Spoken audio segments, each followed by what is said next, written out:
Avoiding your unfinished home projects because you're not sure where to start? Thumbtack knows homes, so you don't have to. Don't know the difference between matte paint finish and satin? Or what that clunking sound from your dryer is? With Thumbtack, you don't have to be a home pro. You just have to hire one. You can hire top-rated pros, see price estimates, and read reviews, all on the app. Download today. Always follow the money. That's what I always say. You always follow the money. Yeah. This is Follow the Money with Mitch Moss and Pauly Howard on VSiN. Pauly Howard, Mike Somich, Mitch Moss out back tomorrow. We'll talk to Paul Stone in half an hour. Got a 4-pack of picks in college football. NBA season preview doubleheader coming up in about an hour as well. The tip jar is open. The Pizzeria. Your bets, send them in. Be creative. Still have time. FTM at VSiN.com. We'll get to that in 45 minutes as well. Always great to talk to David Baker, pro poker player. He's got an event coming up this week. He'll tell you about 4-time bracelet winner AU David B on X, Gamble Up Pod, Survivor Sweat Pod as well. He's on the Progressive guest line, and he joins us now to talk hardcore NFL and Survivor talk. Great to talk to you as always, my friend. I was on the Survivor Sweat Pod with you on Saturday night, and you said something interesting that last week you started grabbing a ton of Baltimore futures. Explain your thought process there and what you decided to bet different ways with the Ravens, and state your case, please. Yeah, great to be on. Love talking NFL, poker, everything sports with you guys. I think the Ravens. So I wanted to find a way to attack this team. I really like them preseason. The price was just a little too short. Like we know, the NFL is a long season, and 6-1's kind of a short price. So I kind of laid off, even though I really felt like they were the best team. But now we're presented with an opportunity where they're just buried in the standings. And people want to think 1-5, no teams come back from it, or very few teams have ever come back for it. Well, that doesn't matter. That's completely irrelevant to the Baltimore Ravens. This is mostly teams that are constructed like the Titans and the Jets and the Dolphins. Like, obviously, those teams aren't coming back from this. This Ravens team has an MVP caliber quarterback. It has an MVP caliber roster. The defense has been pathetic, and all of that has been because it's hurt. They're getting most of the core of the defense back, and they're getting Lamar Jackson back. They're coming off of a bye, and they have an extremely easy schedule. If you just take a look at the futures market, they're basically even money to make the playoffs. So if they're even money to make the playoffs, and they're 25-1 to win the championship, basically you're getting 12.5-1 once the playoffs start for them to win the championship. Well, I'm getting a team that was preseason 6-1 to win the championship, and now I'm essentially getting them at 12.5-1 since they're 50-50 to make the playoffs, according to the odds. You can think about it this way: if you put 1,000 on them to make the playoffs, you'll have 2,000 at the end if they make the playoffs. If you take that 2,000 and you bet them once the playoffs start, you're not getting 12.5-1. So that 2,000 to become 25,000. So I think right now you're just getting a great price to future them on Super Bowl odds right now, because if they make the playoffs, they're going to be one of the best teams in the NFL. If they don't make the playoffs, it doesn't matter. It doesn't matter if they finish 3-14. Doesn't matter if Lamar comes back and gets hurt this first week. You're essentially you don't have to, like, the win total is sketchy, because if something bad happens, maybe the team decides to sell. Maybe the team just shuts it down for the year. Maybe they trade Henry and Andrews and things like that. But if they make the playoffs, they will for sure be better than 12.5-1 to win. We've already seen they've been favored in Kansas City. They've been favored in Buffalo. Things didn't work out for them in that game, but the market respects this team at full strength. I love that angle there, because you're playing the long side of the curve, right? Because you've seen this division market shorten up on Baltimore. They're plus 135 to be able to win the division. The schedule, you're dead on, is absolutely atrocious in the second half. They have the ability to win, let's call it 8 of their next 10, 9 of their next 10, and all of a sudden they're out of this hole. But that's been priced into the division price. That's been priced into the make the playoffs price. It has not been fully priced into the conference price at 12-1, 14-1, or the Super Bowl price at 25-1. So that's where you want to attack versus the smaller numbers where it feels like that's been a little bit brought back already. Exactly. I mean, the reality is that this bet is essentially just a 4-game money line parlay, maybe even just 3, on the Ravens versus the Steelers in their 2 games head-to-head, and basically their 2 games versus the Bengals. If they win those 4 games, I mean, they should win the division. this is probably your last chance to get this price. Now, obviously, things can happen this week. Lamar could get hurt, and then it's just a dead ticket, or something could happen. But let's say that the favorites hold this week. Let's say the Ravens win, and let's say the Packers go to Pittsburgh and win, and they're like a 65% favorite. So if the Packers go in and win, and the Ravens win, you're essentially two games back in the loss column to the Steelers, and you play them twice. So, yeah, I mean, I really like this spot.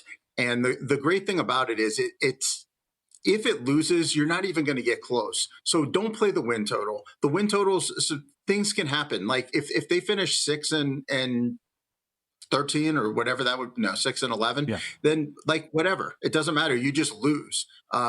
So, yeah, that's kind of the way that I'm attacking it. Were these placed before the Steelers lost on Thursday, or did you add more after the Steelers loss? Well, it's crazy because my plan was to bet it before the Steelers game because I thought that the Steelers had a chance to lose that game, but it just didn't end up working out where I felt comfortable and where I got it in. And so I was like, after the Steelers game, I'm like, let me check. Maybe I can find a book that hasn't adjusted.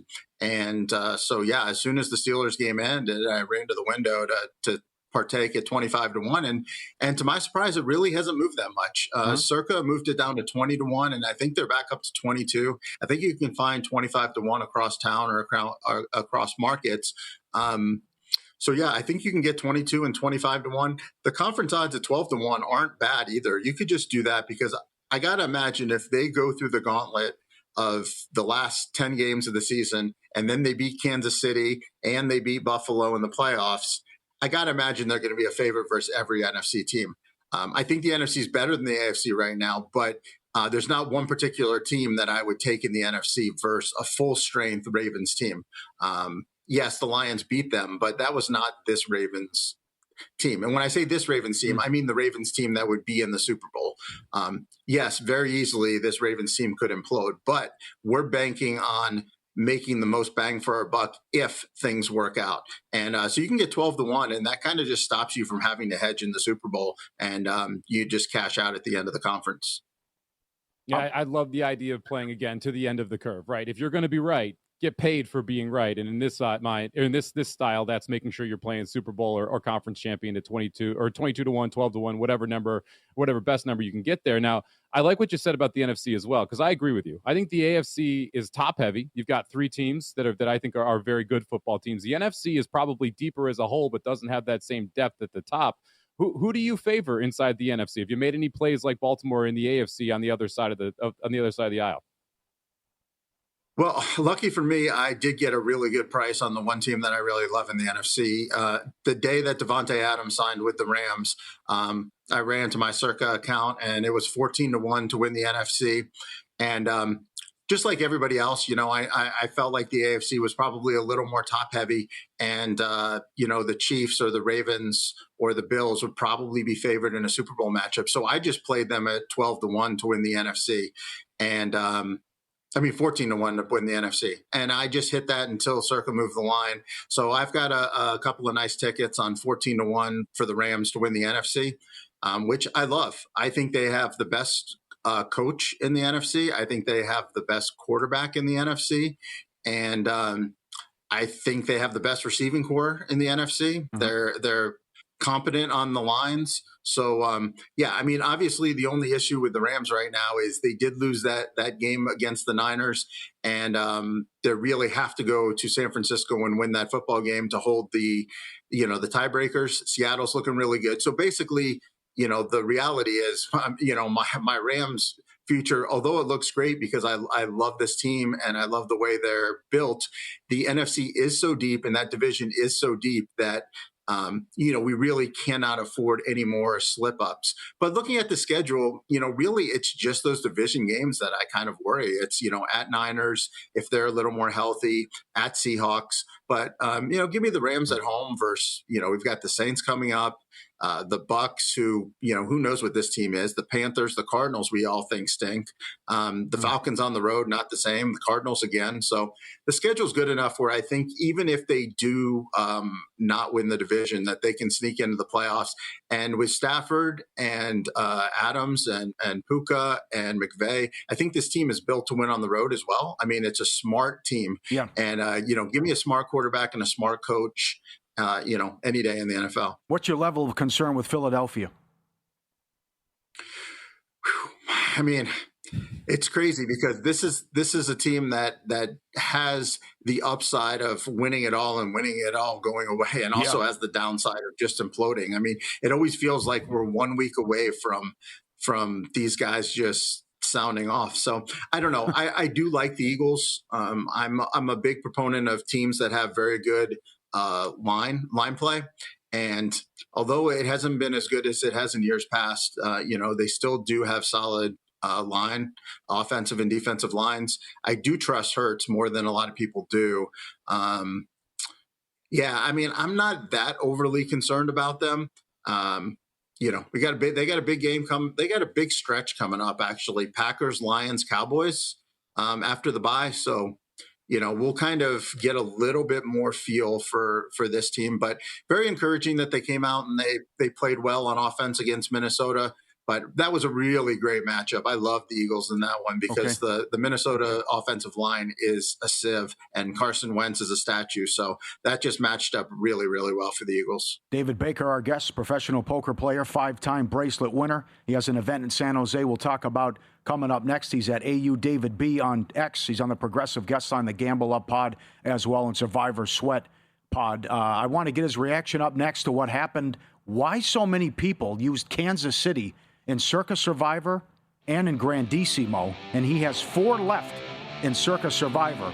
He'll take us through strategy, what's left, and who he likes coming up on Follow the Money, VSiN, the Sports Betting Network, Sirius XM Channel 158, live downtown from Circa, baby.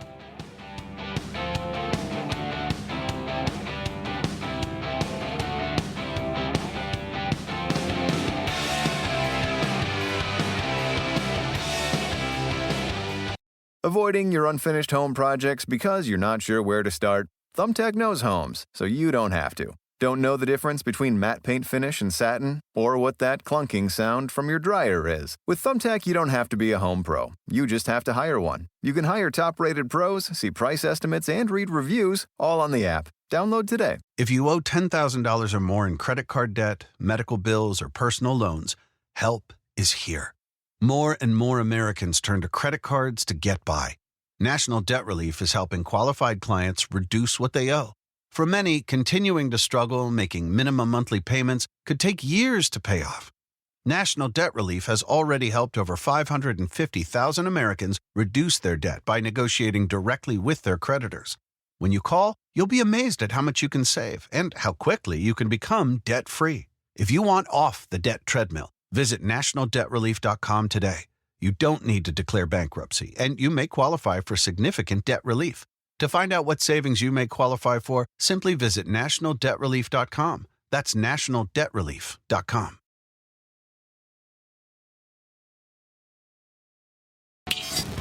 This is Follow the Money on VSiN.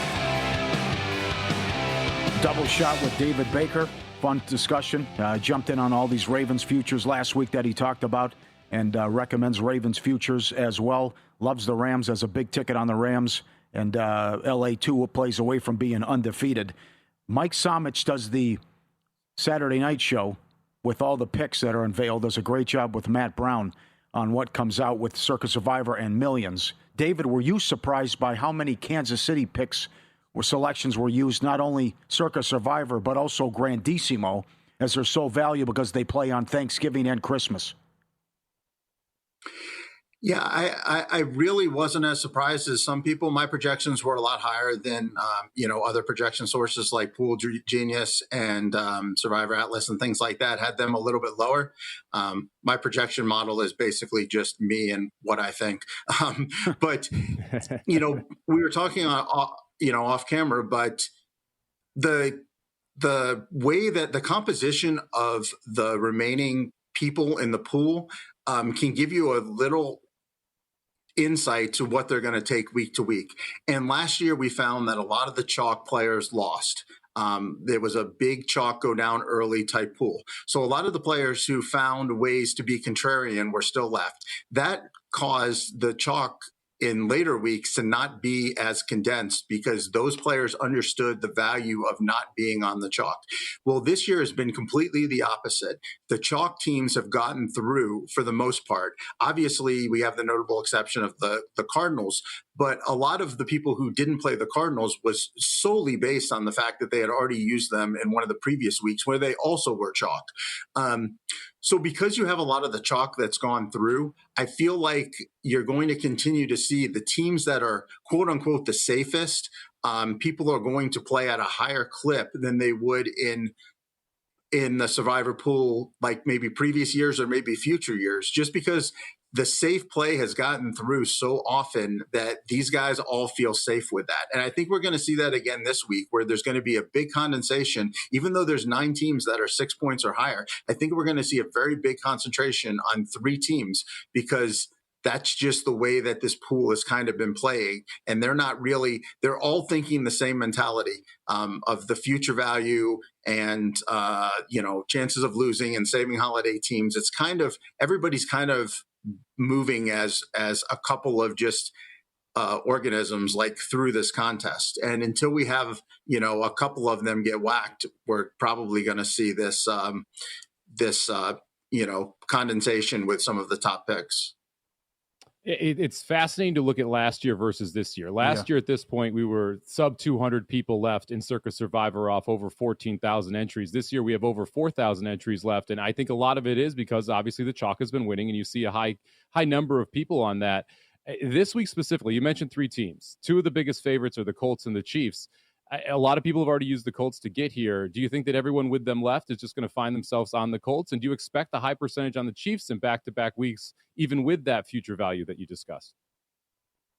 No, I do not think that people will play the Chiefs. I don't think they'll play the Chiefs at all. The people who wanted the safe out used them last week, and the people who didn't play them, it's probably because they used Baltimore in week 2 against Cleveland, and they used a few of them may have used Philly, but I think more of them probably just used Detroit because Detroit is only like 50% owned. So if you've already used Detroit and you've already used Philly, you kind of got to if you've already used Baltimore and you already used Detroit, you've kind of got to save the Chiefs. So I think the Chiefs will come in low. The Colts, I do expect the Colts to be, there's 40% of the people or 39% that have them left. I would say we're probably going to look at 30%, usage here. It is kind of the problem with the holiday slates is although it's a fantastic, wrinkle that Circa adds, it does kind of lead you to condense on some other teams other than the holiday teams when they're available. I don't see the Eagles, Chiefs, and Ravens being very highly used just because there are other options this week. The Patriots, the people who didn't use them last week, they're already targeting them for the Jets or the Giants at home down the line. So I don't think they're going to be as heavy. I think you're basically going to see a condensation on Colts, Falcons, and Bengals. This is assuming that, there's nothing too alarming about Penix, or I don't even think that would really change it. I think it's just simply a bet against the Dolphins. And we've already seen some of these older veteran quarterbacks come in and be successful this year, like Brissett, Wentz to some extent, and some of these other guys. So I really don't even think the Penix news would probably move that line at all. So I think we're going to see a heavy condensation on the Colts for the people who have it left, and the people who don't, I think we're going to really see Bengals, Falcons, and anybody else is sub 10, probably sub 7, I think. So if you want to get some value on some 7-point teams, you can get same win odds at 1/3 or 1/4 of the own as Bengals or Falcons. But you are giving up some future value because all the other teams do have a lot of future value, where the Falcons and Bengals really don't have a lot. Follow the money. Pauly and Mike Somich, VSiN, the Sports Betting Network. Pro poker player David Bettor, our guest. He's won 4 bracelets. He's on the progressive guest line. He's playing in an event. Tell us about the event you're playing in coming up this week in San Jose, and how do you attack the early levels when you're going against people you might be unfamiliar with, like when the public is encouraging will come out en masse in this event?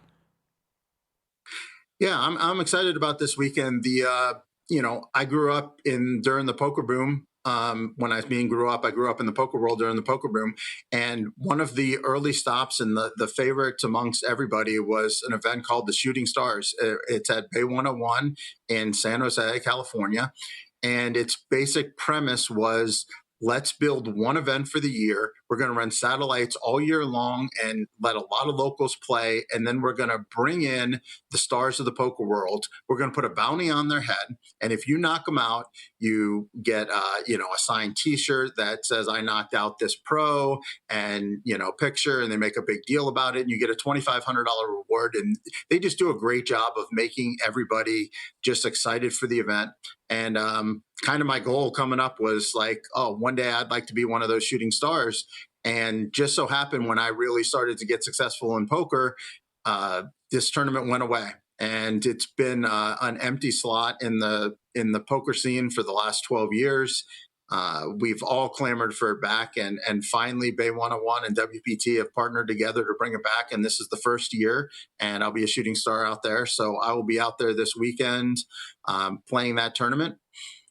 It's a whole different field than when you're playing tournaments in Vegas, where everybody has, plays tournaments year round and everything. The players there they're a little bit different. They don't really play a ton of tournaments, and when they do, they're playing with mostly locals and not pros. So their style is very unpredictable. And yeah, I mean, the early levels of tournaments like that, really, they get my heart racing. You can really find yourself in some big pots and some big spots. They love to bluff up there, and they love to not let you get away with a bluff. So I'm excited to be put to the test by some amateurs, and there will be obviously plenty of pros there as well that I'll have to battle with. But this is something that's been kind of a dream of mine since I started in poker. So I'm excited to go out there and be front and center for a WPT marquee event.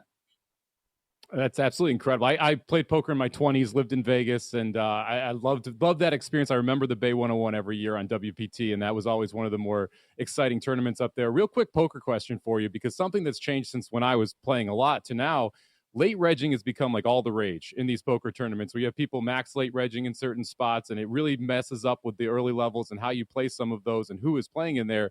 Are you someone who likes to max late reg for the bigger tournaments, or do you like to be there right from the start and play those early levels? Kind of a complex question, but I think I do a little bit of all, but I generally try to play the early levels. Maybe not necessarily level 1, level 2, although I will be there for level 1 of this one because it's just kind of special that way. But I think, showing up like a couple hours in is kind of my ideal sweet spot. I don't like the max late reg. You're just really just leaving it up to, 1 or 2 hands. And I feel like, with the level of skill that I have, I can really build stacks. And when you build stacks, now when, the super pro who's too lazy to get up, comes in and they have the 20 blinds, I only have to win, a lot of times one hand versus them, or just hope that somebody else wins a hand versus them and they're gone. And I'm left with all the people who were there battling early. So I do like to get in there early. You also can be a little more creative. When you have 100 blinds versus 15 blinds, it's a little different strategy. So yeah, I like to get in there early and battle, and I'll be in there battling this weekend in San Jose. Great to talk to you, my friend. Good luck, and we'll catch up soon. Appreciate the time. Yeah, thanks, guys. Appreciate you. David Bettor at AU David B on X, Gamble Up Pod, Survivor Sweat podcast as well. And more on this in about an hour with Derek Stevens. At 12 of the 15 contestants in Grandissimo used the Chiefs. So it appears, number one, this could get to Turkey Day. Number two, a lot of people playing not to lose as well. Paul Stone with 4 college football plays coming up next on VSiN. Follow the money, the Sports Betting Network.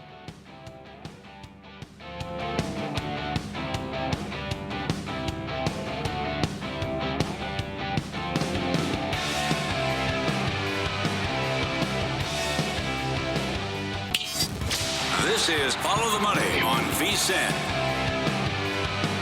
Preview the NBA and the doubleheader coming up as the NBA season kicks off in half an hour. All your pizza plays, tip jars open in 10 minutes. Can't wait for that. We have seen a Dodger Blue Jay exacta ticket, 160-1, that just came in. Incredible. Let's go. I always look forward to that segment as well. And great to talk to our friend. I tell you, Paul Stone, our guest on the Progressive Guest Line. Paul Stone Sports on X. Paul Stone Sports, the podcast, a 4-pack coming up. How you doing, sir? I'm doing well. Good to be with you and Mike this late October, Tuesday afternoon. Got another great weekend of college football coming up. All right, let's start with 2 plays from the same game. I know you got a great read on this Texas team. How about what do you want to do with Miss State and Texas? Texas survives in overtime. It wasn't pretty against Kentucky. Your thoughts, side and total on this one?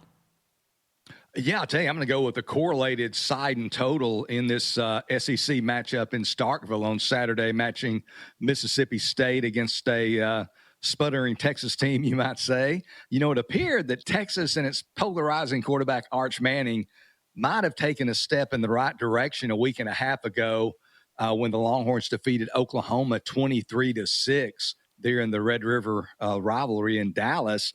Manning looked poised in that game, much more poised than earlier games. He threw a couple of out routes in that game that were NFL caliber throws.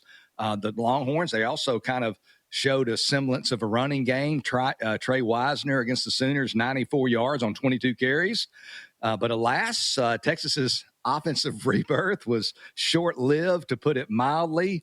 The Longhorns almost inarguably put together their worst offensive showing of the season, and for many seasons, for that matter. The struggling offensive line, they just didn't protect Arch Manning all night. He was running for his life the entire game. Manning, though, equally as culpable. He missed on a high percentage of intermediate throws. You're not going to hit 100% of those throws, but you got to hit most of them. And it just seemed like he was missing time and time again. The Longhorns finished the game with 179 total yards offense against Kentucky, only 3.25 yards per play. That was a Kentucky defense that earlier this year gave up 455 yards to Ole Miss, 425 yards to Georgia. So Texas only 8 first downs and 179 yards. They have now scored 23 points or fewer in each of their last 5 games against Power 4 opponents, dating back to the playoff game last year against Ohio State. They have played Ohio State twice during that span, so they've been playing some good people, but 4 of their 5 games that I just mentioned have gone under the total. And while Manning, he's been wildly inconsistent, Texas has struggled to find any rhythm or continuity on offense. One thing has remained constant, and that's that Longhorn defense. It is big time. They're one of the best in the country. I mean, you might say Ohio State, Oklahoma. Texas is certainly on the short list. Only one of their 7 opponents has scored more than 14 points, that being Florida. And to make matters worse, at least for the opposition, defensive end Colin Simmons has come to life. He had 1.5 sacks, guys, in the first 5 games of the season. In the last 2 games against Oklahoma and Kentucky, 5.5 sacks for Colin Simmons. Might be the best defensive player in the nation when he's on his game. Until further notice, Texas is a road favorite. I think you got to fade them, and I think you got to look for low-scoring games. I like Mississippi State plus 7 and under 45, Mississippi State, Texas. It was fun having a Kentucky ticket last weekend against this Texas team because that was never a sweat at any point as Texas just not able to move the football against that Kentucky Wildcats team. That's just, not the best team in the SEC. They're 0-4 right now inside a conference, and they've got a team. They're taking on Tennessee this week in an interesting game as well. Tennessee coming off that loss at Bama. Kentucky obviously off this overtime loss at home, taking on the Longhorns. What do you do with these 2 SEC teams that are both coming off tougher spots here with Tennessee and Kentucky? Tennessee a 9.5-point favorite in the market. Yeah, I mean, both these schools coming off at least somewhat emotional losses, and that might be putting it mildly. Kentucky's loss at home in overtime to Texas, 16-13. They deserved a better fate. Kentucky deserved to win that game. Again, they outgained Texas 395-179, so more than 2-1 do they outgain the Longhorns, win the first down battle 26-8. Meanwhile, Tennessee, they were ultimately done in by that 99-yard interception return for a touchdown at the end of the first half as they lose at Alabama 37-20. To get right to the meat of my handicap in this game, much of it boils down to that critical quarterback position. To me, there's just a decent probability that homestanding Kentucky can either push or perhaps even prevail in the all-important turnover margin battle. First of all, their redshirt freshman quarterback, Cutter Boley, he's displaying steady improvement. He's getting better each and every week. The game against Texas was only his 5th career start, only his 4th of this season, but he acquitted himself well. He completed 31 of 39 throws against the Longhorns, 258 yards, 6.6 yards per attempt, also rushed for 45 yards on 14 carries. So he really played well. But even more so, I'm looking closely at the historic performance of Tennessee first-year starting quarterback Joey Aguilar. He has started all 7 games this year for the Volunteers. Prior to that, he started 25 games across 2 seasons at Appalachian State of the Sun Belt Conference.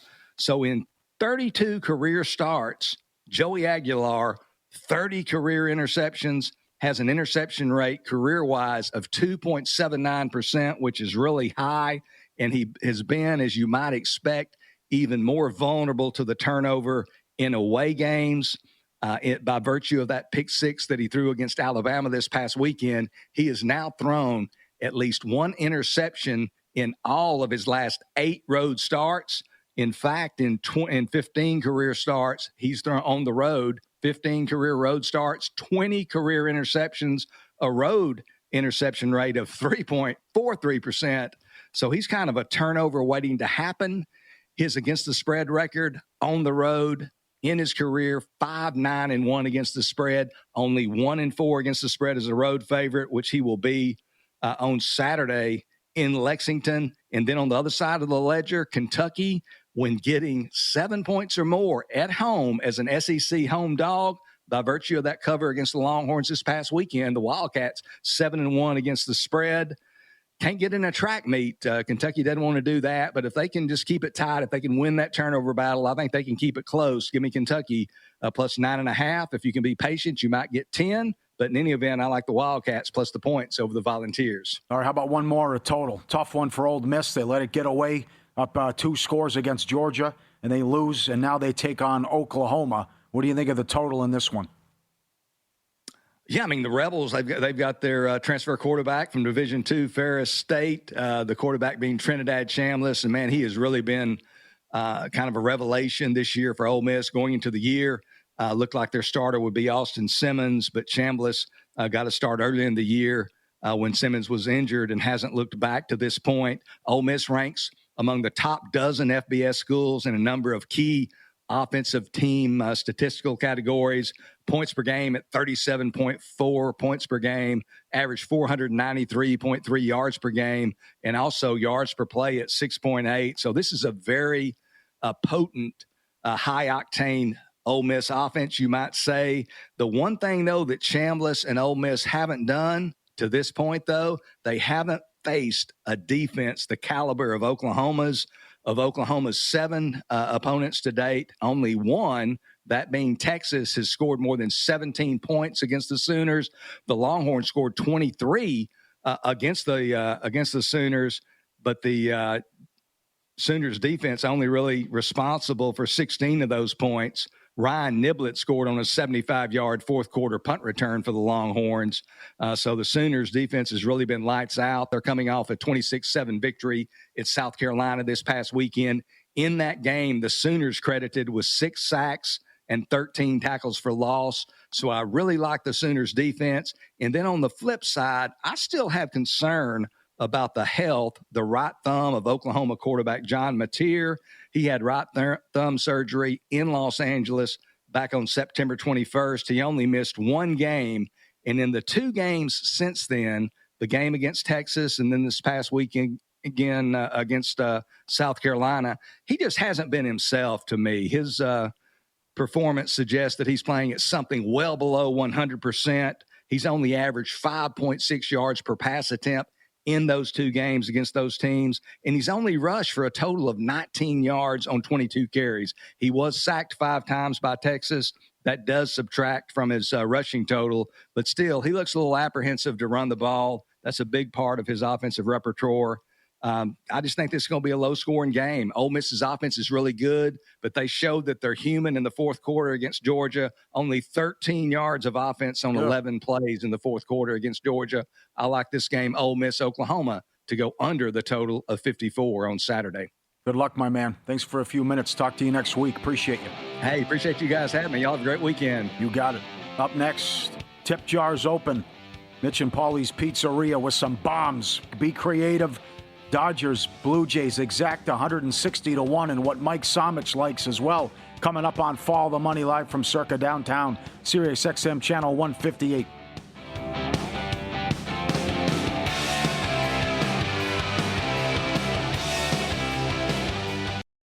Avoiding your unfinished home projects because you're not sure where to start? Thumbtack knows homes, so you don't have to. Don't know the difference between matte paint finish and satin? Or what that clunking sound from your dryer is? With Thumbtack, you don't have to be a home pro. You just have to hire one. You can hire top-rated pros, see price estimates, and read reviews, all on the app. Download today. Confronting high credit card debt can feel scary.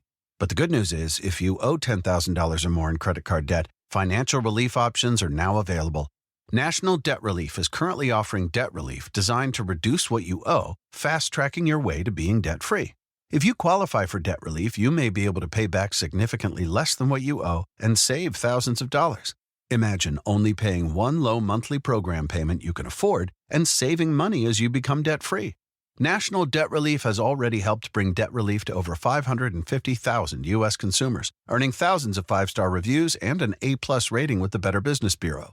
You're stronger than your credit card debt. Take the first step and visit nationaldebtrelief.com to see what debt relief you qualify for. That's nationaldebtrelief.com.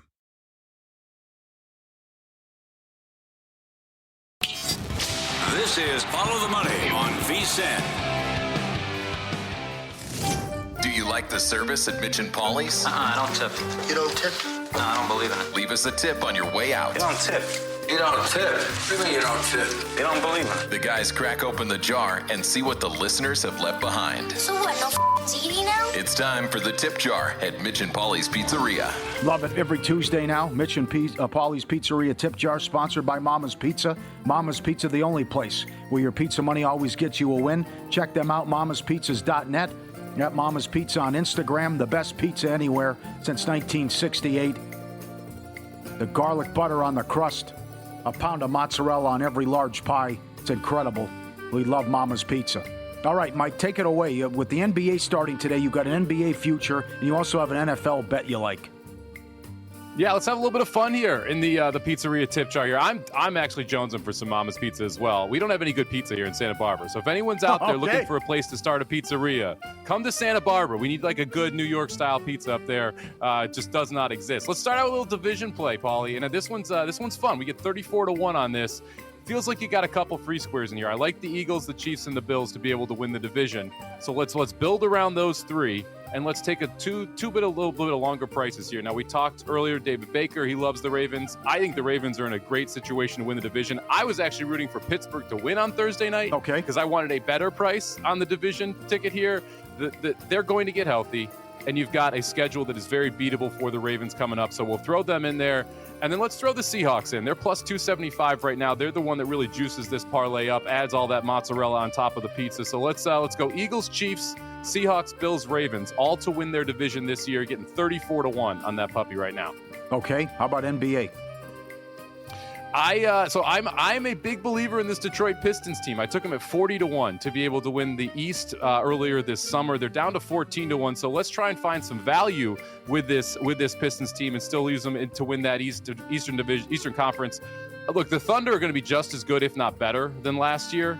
I think they're going to be set for a repeat here. They're the heavy favorite right now to be able to win the NBA title. If you go exact NBA Finals, Thunder over Pistons, you can still get 55-1 on that. So I'll take the Pistons in a wide open East and use the favorite in the West to be able to beat them in the NBA Finals and get 55-1 on Thunder over Pistons in the NBA Finals. All right, very good. You know what? I was expecting some Blue Jays tickets here.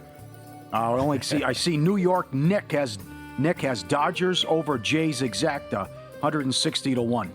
Great job there. You are cooking. And Kenny, just sent in Ohio State to win to repeat in a Bills-Rams Super Bowl, 250 to 1.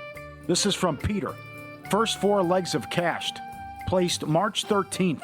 Florida wins the college basketball title. OKC NBA, Panthers Cup, Dodgers NL, Rams division, 630 to 1. Okay, Peter.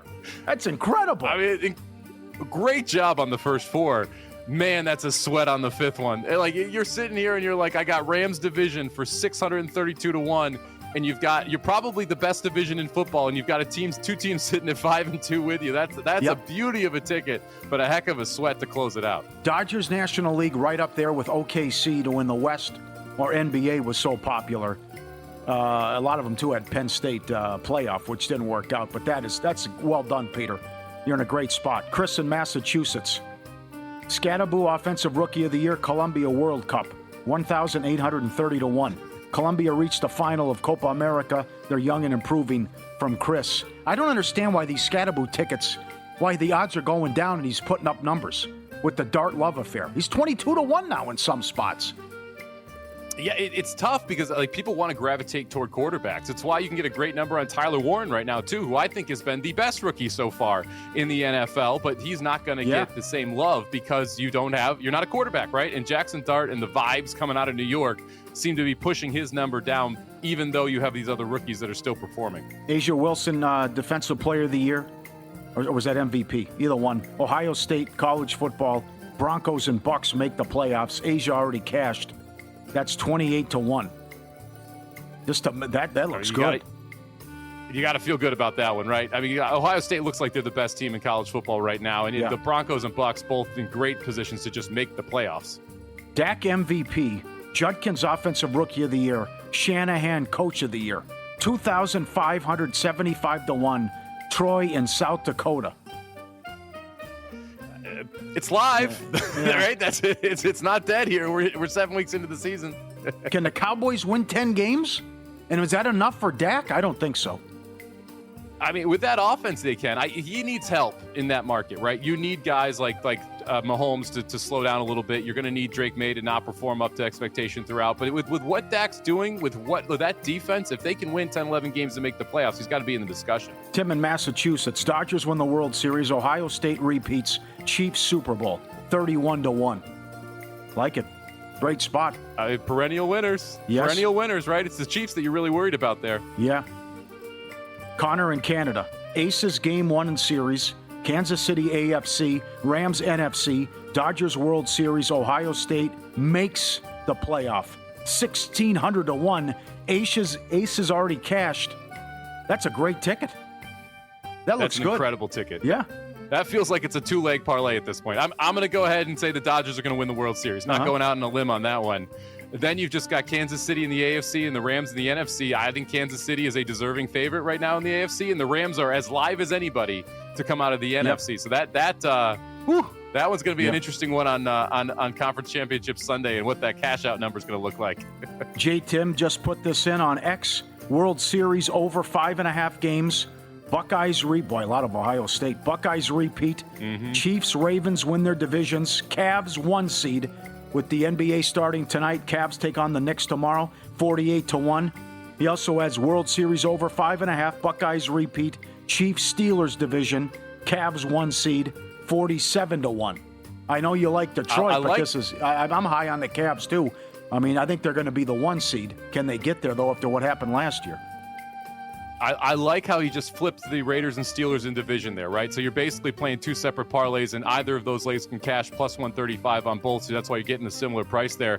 I think the Cavs 1 seed is a great addition to Tip Jar Pizzeria bets here. If you want to if you're looking for something, I'm gonna talk about the Cavs over in their season win total. That's one of the bets that I have in already. The second apron really hampers teams, but it helps bettors because we kind of know what you're going to have here with the Cavs. They can't really make any moves. They won 64 last year. It's a down east. Why not take a shot with them as the 1 seed? Bill in New York. Chiefs, Bengals, Lions, Golden Knights, Leafs, Avs, and Canes all win the division.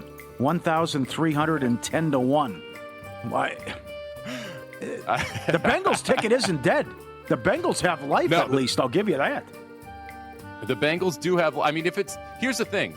If it's not the Ravens, I actually think it could be the Bengals. I'm out on this Steelers team. I am 100%. Like, I don't think Rodgers has looked good. This defense looks like it's an absolute mess. We'll see what they can do. The Leafs are my concern in the hockey side. I think the Avs, the Knights, and the Canes all have very good opportunities to win their divisions. We'll see if the Leafs can figure it out without Marner up there. Well, remember in the summer when Brad Powers was on, he gave out Georgia Tech to win the ACC. They were 12-1, and now they're the favorite after what happened to Miami.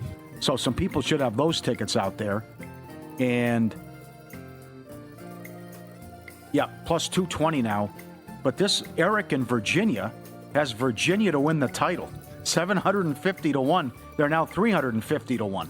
And he sent this in early October as well. There's a path. Virginia's the third choice. There's a real path here where Virginia plays Georgia Tech in the ACC title game. I can't believe it. Well, they control their destiny. If Virginia and Georgia Tech win out, that's your game. It's Miami's left out in the cold, and so if they both win out, they're there. You think that Eric from Virginia, any favoritism here, taking Virginia to win the college football title? You think there's any correlation between those two things? I can't believe the tweet that was getting so much attention the last 2 days about. Be careful with parity in college football now because we might get South Florida against Georgia Tech in the first round of the playoff. Like, who cares? Why would you care about that stuff? You don't even work for a network. I like the backlash that received. It always blows my mind that people go to that angle. It would be phenomenal we get fresh faces in there. I like the fresh faces. I also understand, and I think this is what he was trying to say, is it's a business, right? And so you're going to have some of these bigger schools get the opportunity to be able to get those wild card bids. But that's why we have the conference winners, right? Yeah. That's why you have these opportunities for specific teams to be able to make it, so that you can't go full bias here and just say, well, we just want the big name schools who are the best, so we get the best ratings. You're forced to have some of these new faces in there. I think it'd be great for college football. If you remember when Boise State ran the hook and ladder, beat Oklahoma, I would have loved to see a team like that Boise State team in the playoff. Imagine if they're able to get that deep into it. It'd be a lot of fun. Mama's Pizza delivers the crust that beats the spread every time. Fresh ingredients, award-winning pies, a flavor that's a guaranteed winner. Check them out, mamaspizzas.net. Franchise opportunities available. If you listen in Santa Barbara, let's go. 817-870-2571 to franchise. 817-870-2571. The best pizza, the best meat lovers and pepperoni I've ever had. mamaspizzas.net. NBA starts tonight. A good doubleheader, some futures, and two trends you have to listen to and get up next on Follow the Money.